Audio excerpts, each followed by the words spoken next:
굿모닝 YTN 3부 이어갑니다. 오늘은 무더위 속에 내륙의 요란한 소나기가 지나겠습니다. 광복절 연휴 내내 33도 안팎의 찜통더위가 계속될 전망입니다. 자세한 날씨 알아보겠습니다. 신미림 캐스터. 네, 기상센터입니다. 네, 오늘 어제보다 덥다고요? 네, 다시 무더위가 찾아오면서 열대야도 고개를 들었는데요. 아침부터 후텁지근한 기온이 감돌고 있고요. 오늘 서울의 한낮 기온은 33도로 찜통더위가 기승을 부리겠습니다. 오후에는 대기 불안정으로 곳곳에 소나기도 지나겠습니다. 비의 양은 5에서 30mm로 돌풍과 벼락을 동반하기도 하겠고요. 동풍이 부는 강원 영동에는 밤부터 비가 내리겠습니다. 지난밤 대도시와 해안가에는 열대야가 찾아왔습니다. 현재 서울 기온은 24.9도를 보이고 있고요. 부산은 25.4도를 나타내고 있습니다. 한낮에는 어제보다 기온이 더 크게 오르겠는데요. 오늘 서울의 한낮 기온은 33도, 대구는 32도, 울산은 30도를 보이겠습니다. 광복절인 내일도 무더위가 계속되겠고 영동 지방의 비는 징검다리 연휴를 지나서 수요일까지도 길게 이어지겠습니다. 지금까지 날씨 정보였습니다. 세계 스카우트 잼버리 대회 공동조직위원장인 더불어민주당 김윤덕 의원이 파행 사태와 관련해 스카우트 대원과 지도자들에게 깊이 사과한다며 고개를 숙였습니다.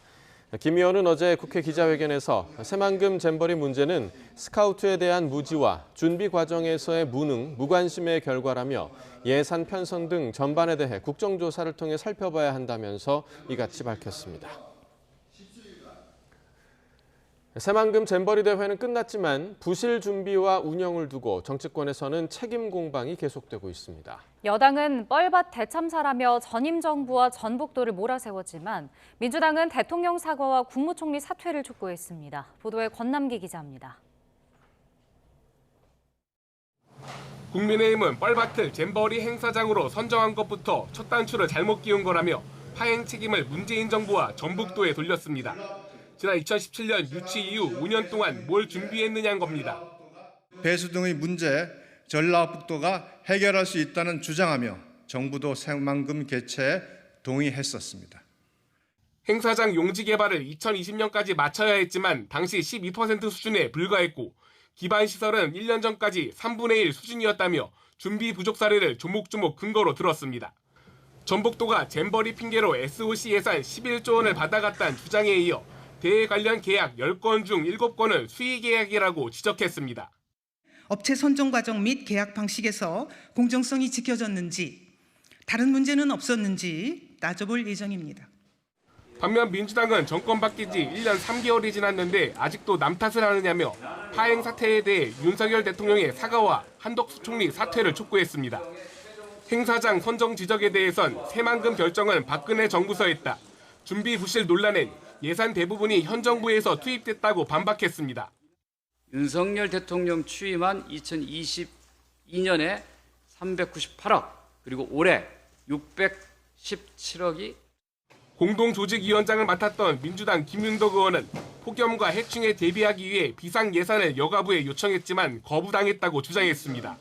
실제 그 자리에서 여가부 장관과 고성이 오고 가면서 여가부 장관은 필요 없다고 거절했고 저는 강력히 요구했고 그래서 민주당은 파행 책임을 국회 국정조사에서 가리자고 제안했지만 국민의힘은 정쟁만 할 거라며 감사원 감사나 국무조정실 감찰이 우선이란 입장입니다. 잼버리 부실 개최로 나라 망신까지 당했다는 국민적 한탄이 나오고 있지만 정치권은 공방의 늪에서 벗어나지 못하고 있습니다. YTN 권남기입니다. 예비비 편성을 거절했다는 김윤덕 의원의 주장에 대해 여가부가 반박에 나섰습니다. 여가부는 어제 보도자료를 내고 김 의원이 요청한 20억 비상 예산과 관련해 조직위에서 이미 6억 원 예비비를 확보하고 있어 이를 우선 집행하자는 의견이었다고 설명했습니다. 또 당시 회의에서 집중호우로 인한 침수대책 논의가 이뤄졌고 빠른 대책을 위해 국비와 지방비를 합해 모두 40억 8천만 원을 전용해 마련했다고 덧붙였습니다. 한미일 세 나라가 오는 18일 정상회의에서 공동군사훈련 정례화 등 안보협력의 골격을 제도화할 예정입니다. 윤석열 대통령은 이번에 1박 4일간 미국을 방문하게 되는데 한미와 한일 정상회담을 별도로 개최하는 방안도 조율되고 있습니다. 조은지 기자입니다. 지난 5월 G7 정상회의 때 약속했던 한미일 정상의 워싱턴 만남이 오는 18일 캠프 데이비드에서 열린다고 대통령실이 공식 발표했습니다. 윤석열 대통령은 오는 17일 미국으로 출국해 이튿날 한미일 정상회의와 정상 오찬, 공동 기자회견을 잇따라 진행합니다. 새 정상이 만나는 건 윤 대통령 취임 후 4번째인데 역대 12차례 있었던 한미일 회담이 다자 외교 무대에서 짬을 내 이루어졌다면 이번엔 처음으로 단독 개최됩니다. 한미, 한일 양자회담 역시 조율하고 있는데 고조되는 북한 핵미사일 위협에 대한 3국 안보 협력이 핵심 의제입니다. 한미일이 직면한 북한의 핵 미사일 위협에 공동으로 대응하기 위한 실질적 협력 방안에 대해 집중적으로 논의할 것입니다. 조 바이든 미국 대통령이 전용 별장 캠프 데이비드로 초청한 것도 상징적입니다.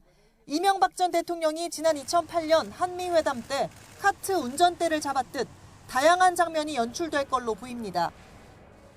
바이든 대통령 취임 이후 캠프 데이비드에서 외국 정상을 초청한 최초의 사례가 됩니다. 한미일 3국 협력의 새로운 장을 연 21세기 외교사의 현장으로 기록될 것입니다. 3국 정상회의를 매년 열고 한미일 군사훈련을 정례화하는 방안도 거의 확정된 것으로 보입니다. 하지만 후쿠시마 오염수 방류 문제는 한미일 회담의 의제는 아니라고 대통령실은 선을 그었습니다. 윤 대통령은 18일 캠프 데이비드에서 하루를 보내고 자정 넘어 비행기에 오를 걸로 보여 1박 4일 취임 후 가장 짧은 해외 일정에 나서게 됐습니다. 윤 대통령은 출국 이틀 전 광복절 경축사에 자유와 연대의 개념으로 광복과 독립 또 현재의 분단 현실을 풀어낼 예정입니다. 한미일 정상회의 의미도 담길 걸로 알려졌습니다. YTN 조은지입니다. 오는 18일 한미일 정상회의가 열릴 예정인 가운데 서울과 평양에 주재하는 중국과 러시아 대사가 각각 회동한 것으로 나타났습니다. 주한 러시아 대사관 페이스북과 중국 대사관 홈페이지에 따르면 싱하이밍 주한 중국 대사와 안드레이 쿨릭 주한 러시아 대사는 지난 10일 주한 중국 대사관에서 만났습니다. 러시아 대사관은 중국 측 초대로 이루어진 회동에서 양측이 우호적인 분위기 속에 양자 관계와 한반도 정세를 논의했다고 소개했고 중국 대사관도 화기애애한 분위기 속에서 의견을 교환했다고 밝혔습니다. 김정은 북한 국무위원장이 지난 11일과 12일 주요 군수공장들을 시찰하고 무기 생산 능력의 제고를 독려했다고 조선중앙통신이 보도했습니다. 조선중앙통신은 김 위원장이 전술미사일 생산공장과 전술미사일 발사대차 생산공장, 전투장갑차 생산공장 등을 현지 지도했다고 전했습니다. 김 위원장의 군수공장 시찰은 지난 5일에 이은 엿새 만으로 이달에 예정된 한미연합연습을 앞두고 진행됐습니다. 김 위원장은 전술미사일 생산공장에서 미사일 생산 능력을 비약적으로 제고함으로써 확대 강화된 전선 부대와 미사일 부대들의 수요에 맞게 대대적으로 생산 장비시킬 데 대한 중대한 목표를 제시했다고 통신은 전했습니다. 이란 내 미국인 수감자 석방의 대가로 한국에 묶인 이란 자금 8조 원을 돌려주는 합의가 이루어진 데 대해 미국 정치권에서 뜨거운 공방이 일고 있습니다. 이란의 인질극을 더 부추길 거란 공화당의 비판에 민주당에선 8조 원은 수감자 몸값이 아니라고 반박하고 있습니다. 워싱턴 권준기 특파원입니다. 공화당은 미국인 수감자 5명과 맞바꾸는 60억 달러는 결국 이란의 테러 자금으로 쓰이게 될 거라고 비판했습니다. 의약품과 식료품 구매만 가능하도록 통제하겠다는 계획도 순진한 발상이라고 지적했습니다. $6 billion that now is going to go into Iran and prop up their proxy war terror operations and their nuclear bomb aspirations. 트럼프 행정부 때 국무장관을 지낸 마이크 폼페이오는 자신이 50명 이상 미국인 수감자를 석방시켰지만 몸값을 지급한 적은 없다며 이번 합의는 인질극을 더 부추길 거라고 비난했습니다. You now have a situation where we have told the Iranians for every American you take, the Biden administration will provide you with $1 billion. 반면 민주당에선 이란에 돌려주는 60억 달러는 석유 수출 대금으로 한국이 진작 갚았어야 할 돈이라며 인질 몸값이 아니라고 반박했습니다. Iran sold to Korea, and Korea did not pay for that, South Korea, because the sanctions that were imposed under the Trump administration. 백악관은 한국에서 60억 달러, 8조 원을 한꺼번에 인출할 경우 원화 가치 하락이 우려된다는 지적에 한국 정부와 사전 협의가 이루어졌다고 설명했습니다. We have worked extensively with the South Koreans on this. There's no impediment to the movement of the account from South Korea to Qatar. 네타냐후 이스라엘 총리는 이란 핵시설 해체가 빠진 합의로는 테러 그룹의 주머니만 채울 거라며 비판에 가세했습니다. 이란에선 한국 계좌에 묶여있던 8조 원이 2019년 당시엔 70억 달러였는데 원화 가치 하락으로 10억 달러 줄었다고 밝혔습니다. 워싱턴에서 YTN 권중기입니다. 윤석열 대통령이 내일 광복절을 앞두고 취임 후 세 번째 특별 사면을 단행합니다. 정부는 오늘 한덕수 국무총리 주재로 임시 국무회의를 열어 사면권자인 윤 대통령이 정한 광복절 특사 명단을 심의 의결할 예정입니다. 지난 9일 법무부는 사면심사위원회를 열어 김태우 전 강서구청장과 이중근 부영그룹 창업주, 이장한 종근당 회장 등을 사면 명단에 포함했으며 윤 대통령은 한동훈 장관에게 보고받고 명단 결재를 마친 것으로 전해졌습니다. 사면권은 헌법에 규정된 대통령의 고유 권한으로 이번 광복절 특사에는 안종범 전 청와대 정책조정수석과 김종 전 문체부 2차관 등 박근혜 정부 국정농단 사태에 연루된 인사들은 모두 제외된 것으로 알려졌습니다. 자신의 아이가 왕의 DNA를 가졌다고 언급하며 담임교사에게 갑질을 했다는 의혹을 받고 있는 교육부 사무관 A씨가 교사와 학교 측에 사과했습니다. 교육부 5급 사무관인 A씨는 어제 교육부 출입기자단에 보낸 사과문에서 선생님과 학교 측에 마음의 상처를 드린 점에 대해 진심으로 사과드린다고 밝혔습니다. 다만 A씨는 왕의 DNA를 언급한 해당 표현이 아동치료기관 자료의 일부며 담임교사와 소통 과정에서 직장과 직급을 내세워 압박한 사실은 없다고 해명했습니다. 이 아이가 왕의 DNA를 가졌다며 담임교사에게 편지를 보낸 교육부 사무관이 자신의 직위를 이용한 적은 없다고 해명했지만 사실과 다르다는 정황도 드러났습니다. 전임 담임교사를 아동학대로 신고한 뒤 학교와 교육청에 직위 해제를 거듭 압박했다는 건데 일반 학부모면 가능한 일이겠냐는 비판이 나옵니다. 보도에 김경수 기자입니다. 갑질 논란을 빚은 이른바 왕의 DNA 편지는 교육부 5급 사무관 A씨가 초등학생 자녀의 새 담임교사에게 보낸 겁니다. 전임 담임교사는 지난해 말 A씨의 아동학대 신고로 곧바로 교체됐습니다. A씨는 전 담임교사가 이동 수업을 거부하는 자녀를 교실에 혼자 두었다는 점 등을 문제 삼았는데 이 과정에서 학교와 교육청을 압박한 정황이 드러났습니다. 전국 초등교사 노조가 공개한 자료를 보면 A씨는 자신이 아동학대로 신고한 교사의 직위 해제와 감사를 교육청 장학사에게 강하게 요구했습니다. 당시 장학사도 A씨가 교육부 사무관이라는 걸 알고 있었습니다. A씨는 요구가 받아들여지지 않으면 언론을 동원하겠다는 언급을 했고 학교를 상대로도 압박을 가한 것으로 전해졌습니다.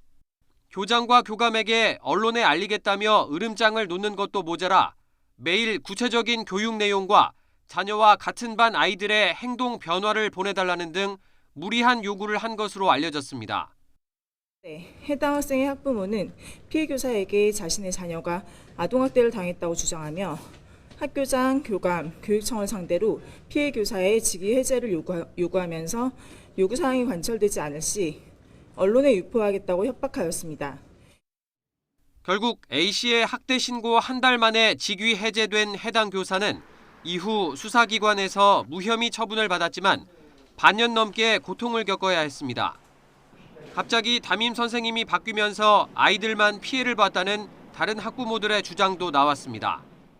해당 교사는 현재도 최근 정신과 상담과 우울장애로 약물을 복용하는 등 견디기 힘든 생활을 이어나가고 있습니다. 이런 가운데 교육부는 A씨의 학부모 갑질을 이미 알고도 구두 경고에 그쳐 빈축을 샀습니다. 무분별한 아동학대 신고로 인한 교육활동 위축을 막자는 목소리가 높아지는 가운데 주무부처인 교육부 직원의 돈 넘은 갑질 파문이 계속되고 있습니다. YTN 김경수입니다.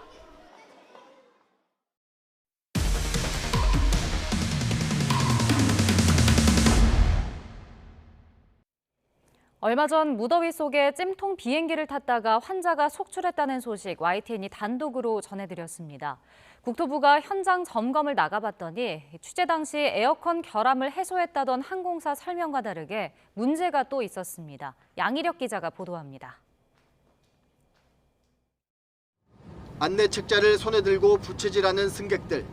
무려 38도가 넘는 찜통 같은 기내 온도.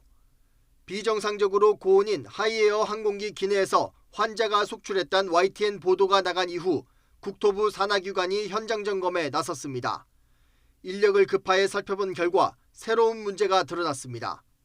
항공기가 지상에 머무는 동안 외부에서 에어컨을 공급해주는 차량 일부가 고장으로 일주일째 가동을 멈춘 겁니다. 취재 당시 에어컨 시스템 점검을 완료하고 결함을 해소했다던 회사 설명과는 차이가 있습니다. 부산지방항공청은 이동식 에어컨 장비를 구비하고 매일 에어컨 성능을 점검해 이상이 있으면 바로 조치하라고 권고했습니다. 업체는 즉시 이동식 에어컨 장치를 마련해 김포공항 지상에 대기 중인 비행기에 투입했습니다. 하지만 현장에서는 대책이 충분치 않다는 호소가 여전합니다. 반대던 적이 몇 번 있었었나 봐요. 그래서 그때 올라갔던 온도가 38.1도. 체감 온도는 사람마다 다르긴 하겠지만 거의 숨을 못 쉴 정도?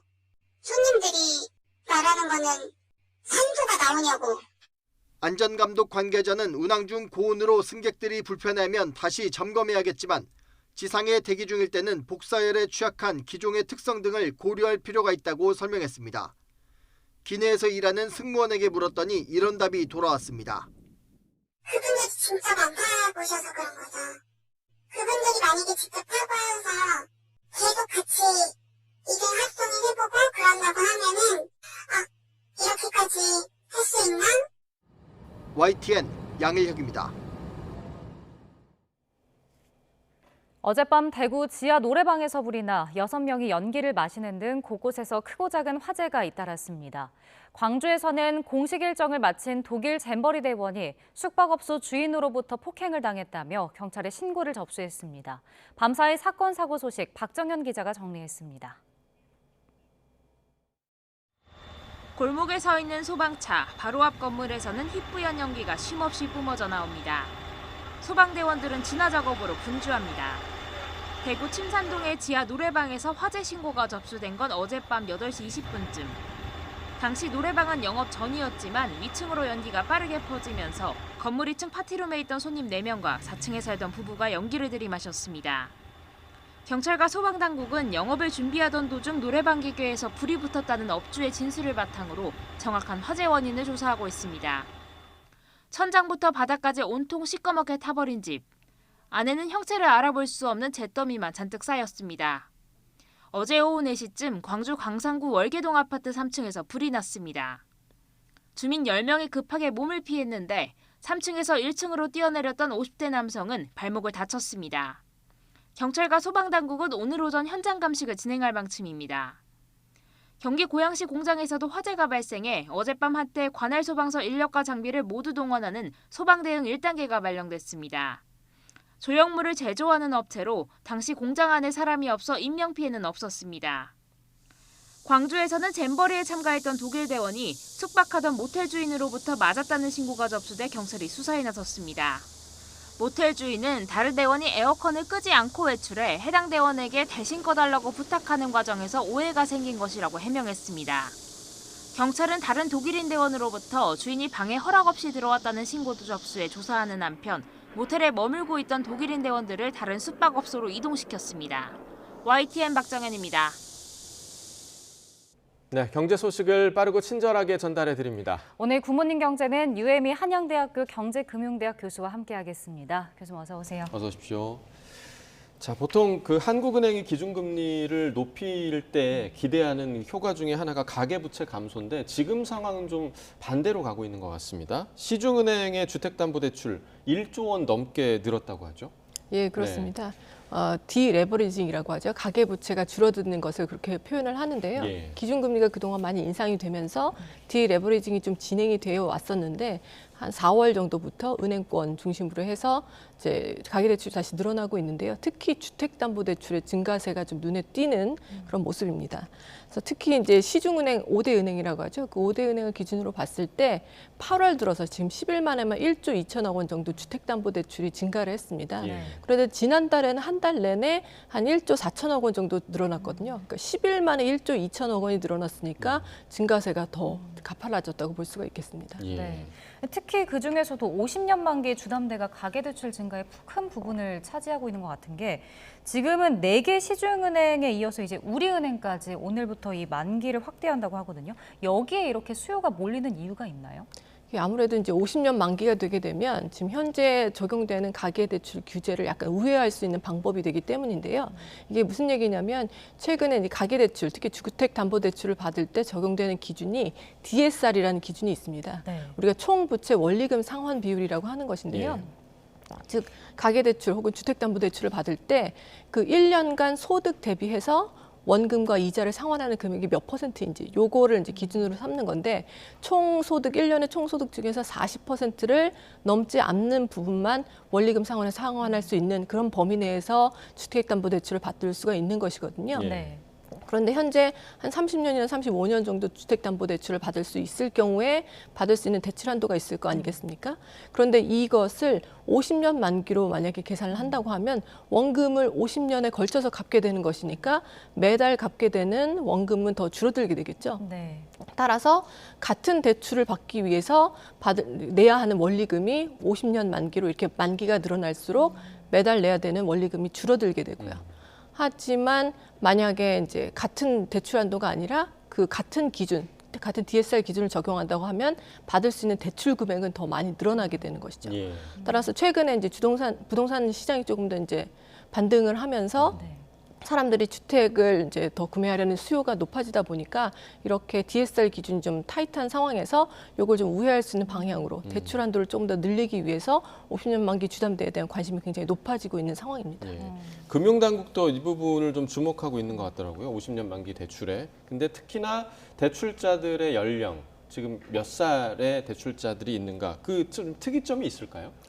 이 50년 만기 주택담보대출이 사실은 이제 젊은 층을 좀 겨냥했다고 볼 수가 있는데요. 이 젊은 층들은 내 집 마련을 해서 자산 형성의 기초를 마련하고자 하는 그런 욕구가 굉장히 강하죠. 그런데 반면에 고용시장 혹은 노동시장에 진입한 지가 얼마 되지 않았기 때문에 소득은 좀 낮은 편입니다. 따라서 대출 한도가 그렇게 크지 않아요. 현재 DSR을 적용했을 때. 그런데 내 집 마련을 하고 싶고 따라서 50년 만기로 이렇게 만기를 늘리게 되면 대출 한도가 좀 늘어나기 때문에 적은 소득으로도 조금 더 좋은 집을 살 수 있는 가능성이 있는 것이죠. 따라서 이런 젊은 층을 중심으로 해서 50년 만기 주택담보대출에 대한 수요가 굉장히 높은데요. 지금 정부 당국에서 문제라고 보고 있는 것은 이렇게 젊은 층만이 아니라 노령층까지도 지금 이 50년 만기 주택담보대출을 많이 받고 있다는 것이죠. 그래서 이것이 가계대출을 증가하는 데 굉장히 크게 기여하고 있지 않나 해서 이 부분을 조금 조이려는 그런 움직임을 보이고 있습니다. 네. 자, 부동산 시장도 보면 요새 변화가 좀 나타나고 있습니다. 올해 상반기 서울 아파트 거래를 보면 증여 비중이 3년 만에 가장 적었다고 하는데 증여 대신에 매매를 선택한 이유가 뭘까요? 예, 증여 비중이 이제 점점 낮아지고 있는데요. 지난해 우리가 거래 절벽이라고 하죠. 주택 시장에서 매매 시장에서 거래량이 굉장히 줄어드는 그런 상황이 나타났었는데 이때 거래가 잘 되지 않으니까 차라리 사전적으로 증여를 하겠다 해서 증여가 상당히 많이 늘었었거든요. 그런데 이제 올해 초부터 급매물이 좀 소진되면서 주택시장에서 매매량이 좀 늘고 있습니다. 여기에 덧붙여서 올해 초부터 이제 증여를 받을 때 취득세를 내야 되지 않습니까? 부동산에 대해서 이 취득세 부담이 늘어났거든요. 그래서 그동안에는 공시가격 기준으로 해서 증여 취득세를 산정을 했었는데 올해 초부터 이제 시가액 기준으로 해서 산정을 하게 되다 보니까 증여세 부담이 늘어났고 그 와중에 급매물이 좀 소진되면서 거래량이 늘어나니까 매매가 활발해지면서 증여는 좀 줄어들고 매매가 더 활발하게 되는 그런 상황으로 지금 현황이 바뀌고 있습니다. 네. 지금 뭐 중국에서도 부동산 문제가 아주 뜨거운 감자인데 여러 그 대형 부동산 업체들이 디폴트 위기를 맞았다고요? 예, 그렇습니다. 지난 8월 7일에 중국의 이제 2020년 기준으로 매출이 민영 기업 중에서 1위인 부동산 이제 개발 기업이 있습니다. 비구이 위안이라고 하는데요. 이 기업이 8월 7일 날 지급 기한이 도래한 달러화 채권의 이자를 갚지를 못했습니다. 그래서 이자를 갚지 못했는데 이 이자가 2,250만 달러에 해당하는 금액이었거든요. 근데 이자를 갚지 못한다고 해서 바로 채무 불이행 선언이라든지 아니면 부도가 나는 것은 아니고요. 한 달간 이제 유예 기간이 있습니다. 그렇지만 디폴트 위험이 굉장히 높은 것으로 지금 판단을 하고 있는데요. 그래서 이 기업이 발행한 채권 가격이 진짜 폭락을 하고 있고 주식 가격도 굉장히 많이 떨어지고 있습니다.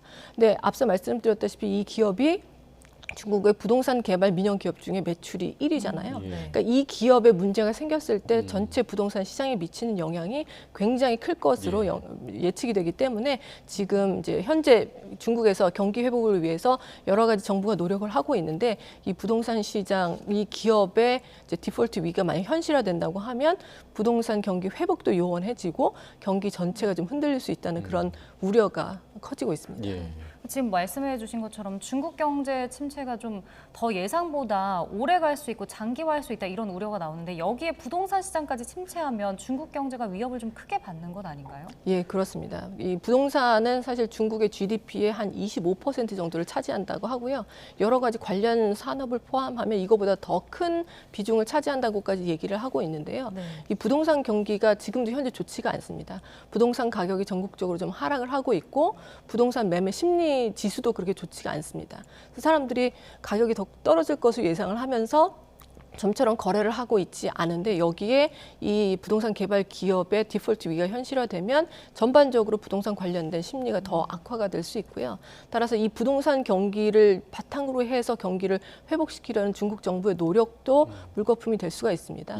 현재 이제 중국의 경기가 그렇게 좋지 않은 부분에서는 제조업이 좀 부진하고요.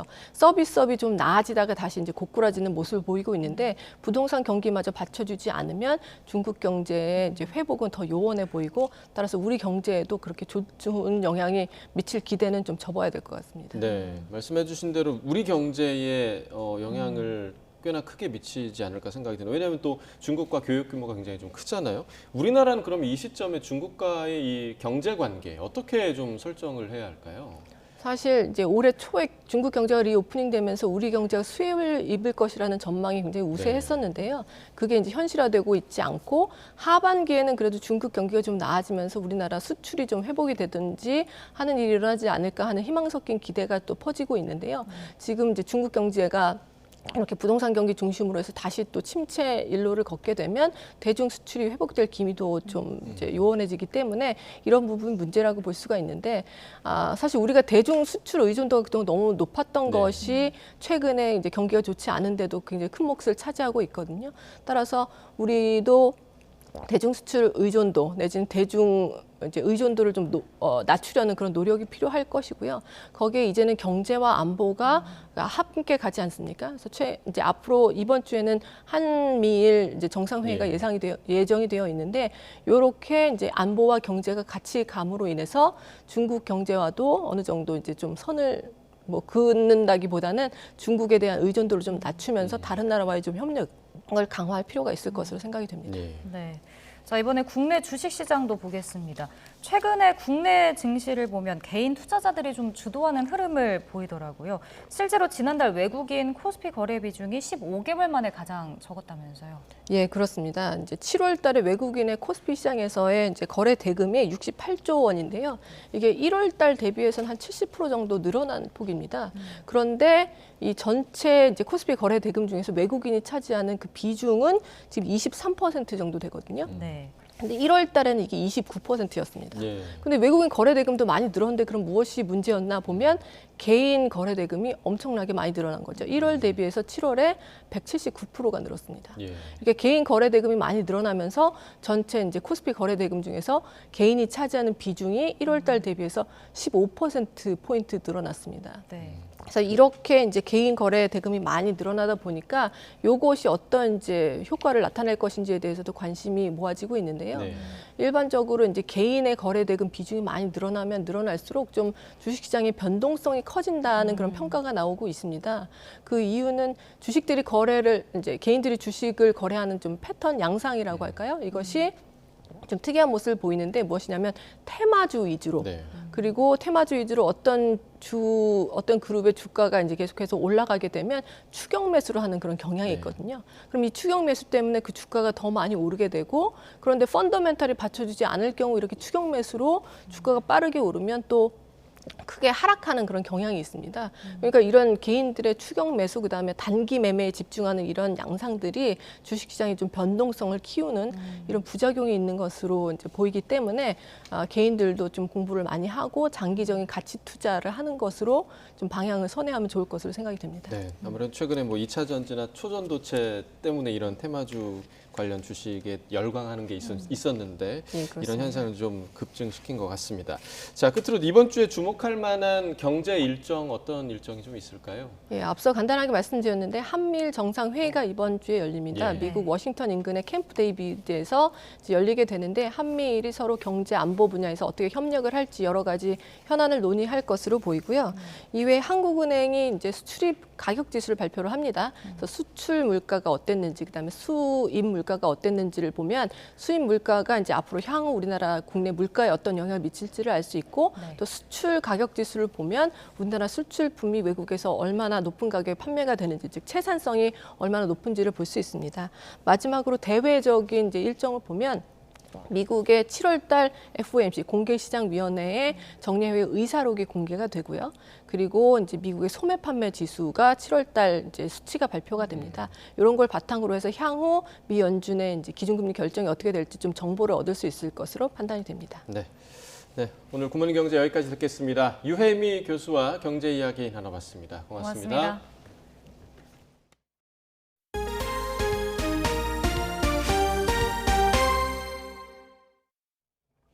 국방부 검찰단의 수사를 거부한 전 해병대 수사단장 박정훈 대령이 오늘 군검찰 수사심의위원회 소집을 요청합니다.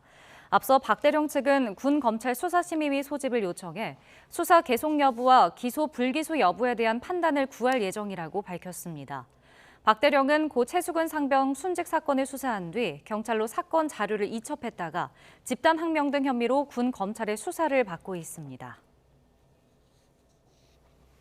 해병대 최수근 상병 순직 사건 수사와 관련해 대통령실은 정황과 추측으로 가짜 뉴스를 만드는 건 부도덕한 일이라고 일축했습니다. 대통령실 고위 관계자는 기자들과 만나 관련 내용이 국가안보실에 보고되고 수정돼 밑에 절차가 어그러지는 상황은 없었다고 말했습니다. 앞서 대통령실은 최 상병 수사 의혹 질문에 국방부에서 설명하고 있다고만 언급했으며 안보실의 대응이 나온 건 이번이 처음입니다. 국가보훈부가 오늘 오전 10시 독립운동가 고 최재형 선생과 부인 최엘레나 여사를 국립서울현충원 애국지사 묘역 108번 자리에 모시는 합장식을 거행합니다. 최 선생 순국 103년 만에 엄수되는 합장식은 100년 만에 해오, 꿈에 그리던 조국 대한민국 주제로 봉송식과 안장식으로 나눠 진행되며 박민식 국가보훈부 장관과 이종찬 광복회 회장, 유족 등이 참석할 예정입니다. 최근 서희초 교사 사망에 이어 2년 전에도 경기도의 한 초등학교에서 교사 2명이 잇따라 극단적인 선택을 한 사실이 알려지면서 우려의 목소리가 커지고 있습니다. 특히 학부모의 악성 민원에 시달리다 숨진 교사들의 사연이 알려지면서 교권 강화를 위한 제도 개선 목소리도 커지고 있습니다. 신지원 기자가 보도합니다. 임명장, 초등교사의 이만. 재작년 말 경기도 의정부시의 한 초등학교 5학년 담임교사가 스스로 목숨을 끊었습니다. 옆반의 다른 교사가 세상을 떠난 지 6개월 만에 벌어진 일로 같은 해 같은 학교에서 2명의 젊은 교사가 잇따라 극단적 선택을 한 겁니다. 두 선생님 모두 학부모의 악성 민원과 과도한 업무로 스트레스를 호소해왔지만 당시 학교 측은 교육청에 단순 추락사와 심장마비로 보고했습니다. 재작년에 2건이나 자살 사건이 있었는데도 이것을 몰랐다는 것은 철저히 학교에서 이 사안에 대해서 은폐했기 때문이라고 생각을 하고요. 두 교사의 죽음은 지난달 자신이 근무하던 학교에서 숨진 채 발견된 서희초 교사의 죽음과 닮은 점이 많습니다. 평소 일기장이나 가까운 지인들에게 학생 지도의 어려움과 과도한 업무, 학부모 민원에 대한 고충을 털어놨던 겁니다. 그 무기력함에 점점 지쳐가면서 몸과 정신이 시들어가는 모습을 모든 기록을 통해 확인할 수 있었습니다. 전국의 추모 움직임이 확산하면서 그동안 알려지지 않았던 사연들이 하나둘 공개됐고 딸도 그렇게 똑같이 죽었습니다. 제 딸도 같이 이어서 같이 조사해 주세요, 선생님. 기간제 교사나 특수교사가 처한 현실도 주목받게 됐습니다. 특히 교사에 대한 협박이나 인격 모독 등 상식 밖의 학부모 민원 사례가 공개됐는데 교사 10명 중 7명은 이런 악성 민원을 비롯한 교권 침해를 경험한 것으로 나타났습니다. 교육부와 각 시도교육청은 숨진 교사들에 대해 뒤늦게 진상조사에 착수했고 정당한 생활지도에는 아동학대 처벌을 면하는 관련법 개정 등 제도 개선을 추진하고 있습니다. 젊은 선생님들을 벼랑 끝으로 몰고 간 현실에 전국의 교사들이 함께 분노하면서 대대적인 실태조사가 필요하다는 지적도 나오고 있습니다. YTN 신지원입니다. 잇따른 횡령사고로 지탄받고 있는 은행권에서 또 다른 비위가 적발됐습니다. 내부 정보를 이용해 부당이득을 챙기고 실적을 올리기 위해 고객 몰래 계좌까지 만든 사실이 드러나 금융당국이 조사에 들어갔습니다. 이형원 기자입니다. 이번에 적발된 건은 은행 직원 한 명이 아닌 조직적인 비위입니다. 증권 업무를 대행해온 직원들이 미공개 정보를 이용해 부당이득을 챙긴 겁니다. 금융감독원은 국민은행 증권대행 직원들의 불공정 거래 사실을 포착해 검찰에 통보했습니다. 최근 2년 상장사 무상증자 업무를 대행하면서 알게 된 정보로 66억 원을 챙긴 혐의입니다. 미리 주식을 사두고 무상증자 공시로 주가가 오르면 되파는 방식을 썼습니다. 연루된 직원만 10명 가까이 되는데 이들에게 정보를 받은 가족 지인이 챙긴 차익도 60억 원이 넘습니다. 실적을 올리려 고객 몰래 계좌를 만든 은행도 있습니다. 지난해 대구은행 직원 수십 명이 고객 문서를 위조해 증권 계좌를 추가로 개설한 겁니다. 이 같은 사실을 숨기기 위해 계좌 개설 안내 문자까지 차단한 것으로 드러났습니다. 지방은행의 시중은행 전환을 앞두고 신뢰도를 떨어뜨리는 사건이 불거진 건데 금감원은 즉시 검사에 들어갔습니다. 특히 대구은행이 지난 6월 말 관련 민원을 받아 자체 검사를 진행하면서도 금융당국에 보고하지 않은 경위를 살펴보고 있습니다. 직원들의 도덕적 해이 현상을 내부 감사 시스템을 제대로 구축을 해서 사전에 잡아냈어야 되는데 내부 감사 시스템의 허점으로 잡아내지 못한.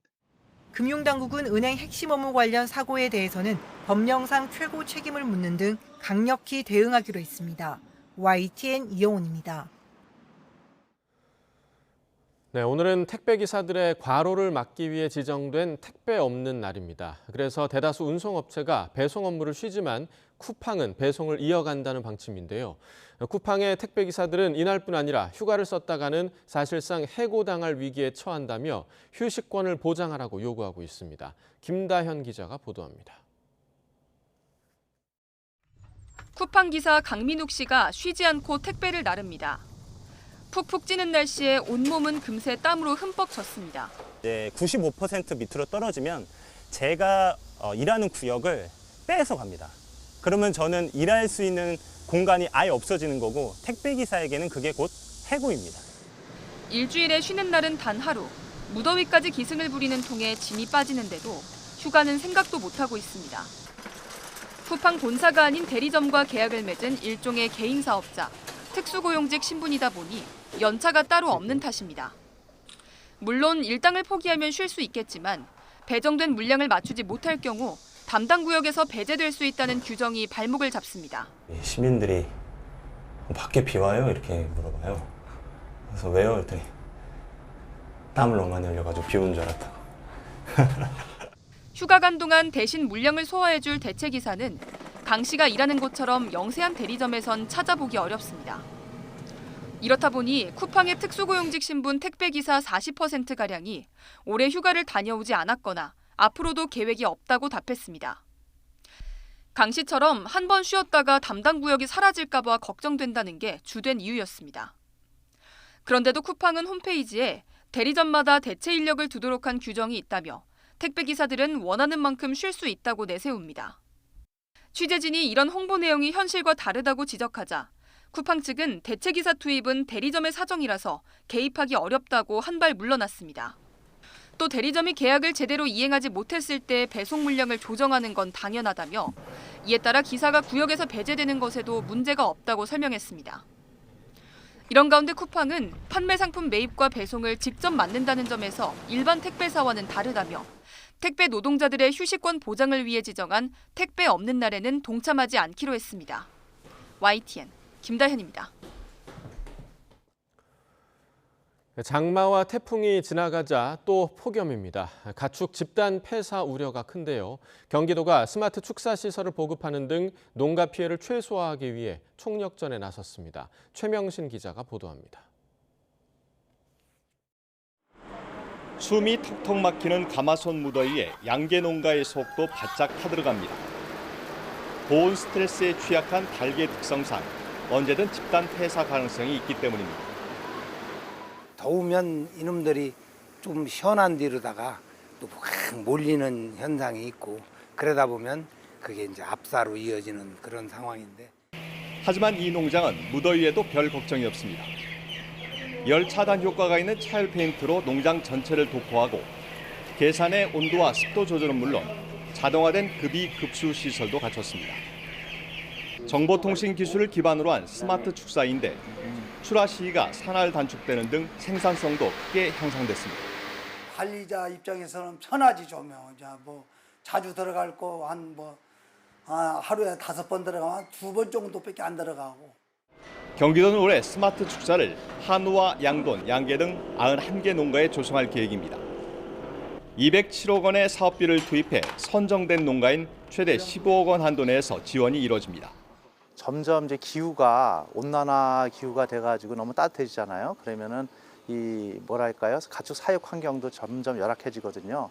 그런 환경을 ICT 사업으로 인해 가지고 극복할 수 있는 그런 장점이 있고요. 도는 폭염 피해가 발생했을 경우 축산 농가가 조기에 안정을 되찾을 수 있도록 33억 원의 추경을 편성해 가축재해보험 가입도 지원하기로 했습니다. YTN 최명신입니다. 하와이 산불 사망자가 90명을 넘기면서 미국에서 100여 년 만에 최악의 산불 참사로 기록되게 됐습니다.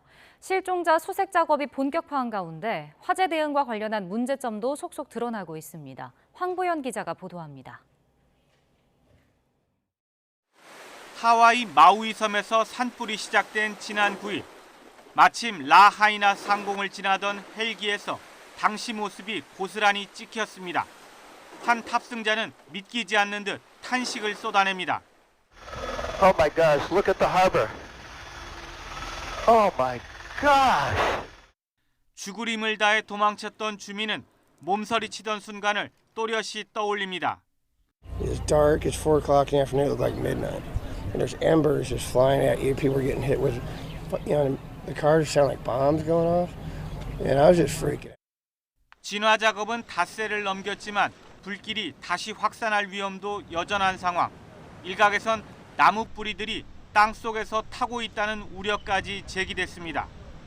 희생자는 90명을 훌쩍 넘기면서 미국에서 100여 년 만에 최악의 산불로 남게 됐습니다. 당국은 라하이나 지역을 중심으로 수색대와 탐지견을 투입해 본격적인 실종자 수색에 나섰습니다. 아직 초기 단계여서 사망자 수는 더 늘어날 가능성이 큽니다. It's going to rise. It will certainly be the worst natural disaster Hawaii ever faced. It may be the worst fire that America ever faced by the time it's done. 문제점도 속속 드러나고 있습니다. 대형 자연 재해에 대비해 설치해둔 400개의 사이렌 경보기는 전혀 울리지 않아 말 그대로 무용지물이 됐습니다. I hear there no sirens went off, nothing.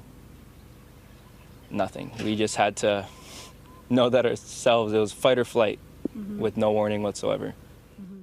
전력 회사가 송전 차단을 하지 않아 불길을 더 키웠다는 의혹도 불거졌습니다.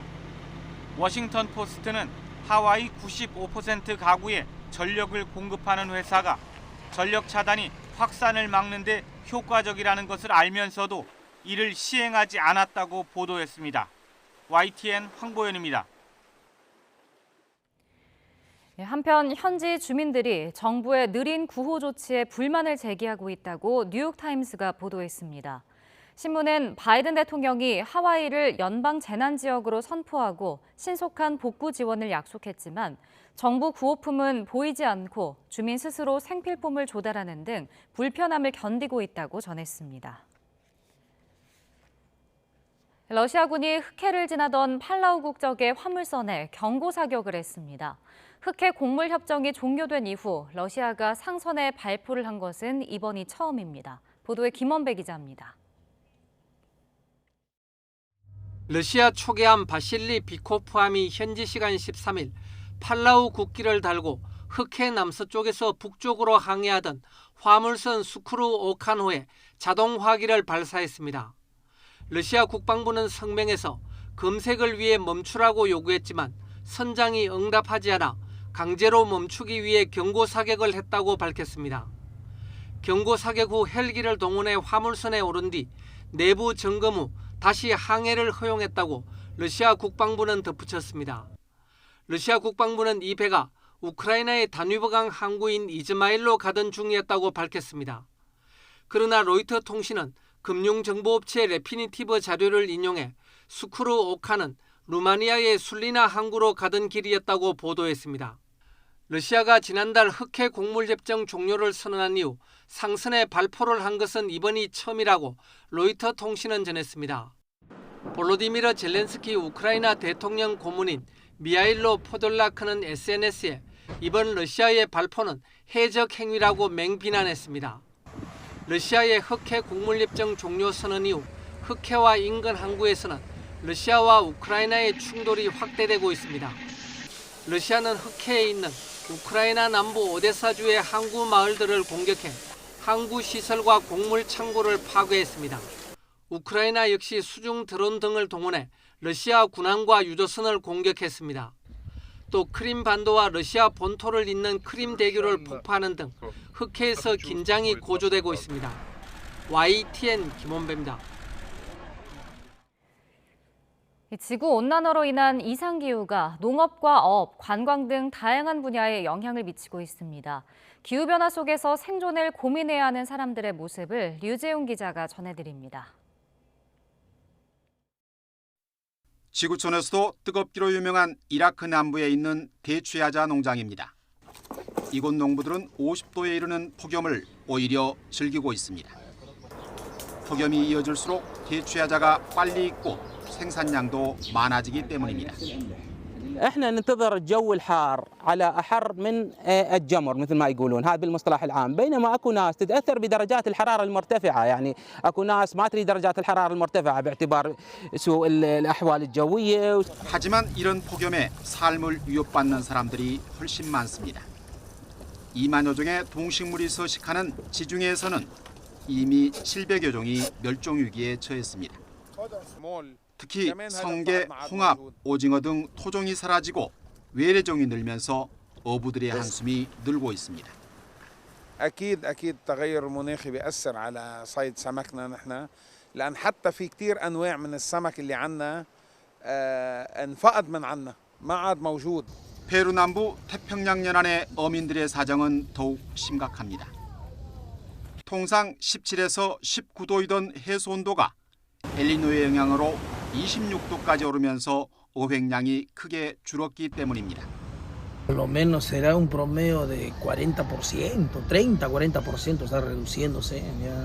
그런가 하면 지금 겨울철인 칠레는 영상 15도를 넘는 게 드문 일이었는데 30도까지 급등하고 산 위의 적설량마저 줄어들면서 겨울 스포츠 관광 산업에도 타격을 주고 있습니다. YTN 유재웅입니다. 기후변화로 인해 알프스 빙하가 속속 녹으면서 산악사고로 실종된 이들의 시신 발견이 잇따르고 있습니다. 스위스 경찰에 따르면 2019년 3월 마터호른에서 스키를 타다 실종된 이탈리아 남성의 시신이 지난 12일 발견됐습니다. 마터호른은 남부 체험하트 부근의 최고 높이 4,478m의 알프스 봉우리입니다. 경찰은 더운 날씨 속에 눈과 얼음이 녹으면서 실종된 남성의 시신과 소지품이 발견됐으며 헬기를 동원해 유해를 수습했다고 설명했습니다. 프란치스코 교황이 수많은 이주민이 배를 타고 유럽으로 건너가려다 침몰 사고로 목숨을 잃는 일이 이어지고 있는 상황을 두고 고통과 수치라는 말로 비판했습니다. 교황은 성 베드로 광장에서 열린 주일 기도에서 이주민 사망 사고가 낳은 상처를 정치인들이 치유해야 한다고 강조했습니다. 교황은 이어 올해 들어 2,000명 가까운 사람들이 유럽에 가려다 바다에서 목숨을 잃었다는 사실을 고통과 수치심을 갖고 선언할 수 있어야 한다고 지적했습니다. 월요일인 오늘 찜통더위가 다시 기승을 부리겠습니다. 오늘 서울 낮 기온은 어제보다 2도가량 높은 33도로 체감온도는 이보다 더욱 높아서 34도에 달하겠고요. 또 오후부터는 무더위 속에 소나기 소식도 들어 있습니다. 따라서 오늘 출근길에는 작은 우산을 챙겨주시면 좋겠습니다. 오늘 소나기가 내리는 지역 좀 더 자세히 살펴보겠습니다. 오후부터 서울 등 수도권을 비롯한 중서부 내륙과 남부, 제주도 곳곳에 소나기가 지날 수 있겠는데요. 이 내리는 양은 최대 30mm로 돌풍과 벼락을 동반하는 곳도 있겠습니다. 강원 영동에는 밤부터 5에서 20mm의 비가 내리겠습니다. 다시 찾아온 더위에 전국 대부분 지역에는 폭염주의보가 발령 중입니다. 당분간 열대야와 무더위에 기승을 부리겠는데요. 이 폭염특보 속에 지금도 25도를 웃도는 지역이 있습니다. 현재 서울 25.1도, 광주 25.8도 나타내고 있고요. 한낮에는 습도 높은 더위가 이어지겠습니다. 서울과 광주 33도, 대구와 부산 32도 보이겠고요. 영동 지방은 동풍의 영향으로 더위가 주춤하겠습니다. 광복절인 내일은 전남과 제주도에 소나기가 지나는 가운데 영동 지방의 비는 모레까지 이어지겠습니다. 이번 주에는 30도를 웃도는 찜통더위가 계속될 전망입니다. 오늘 아침까지는 짙은 안개에 주의하셔야겠습니다. 특히 중부와 호남 내륙에는 가시거리가 200m 아래로 떨어지는 지역도 있으니까요. 출근길 교통안전에 유의하시기 바랍니다. 지금까지 YTN 고은재입니다. 네, 이상으로 월요일 굿모닝 YTN 마칩니다. 잠시 후 뉴스라이더가 방송됩니다. 시청해주신 여러분 고맙습니다.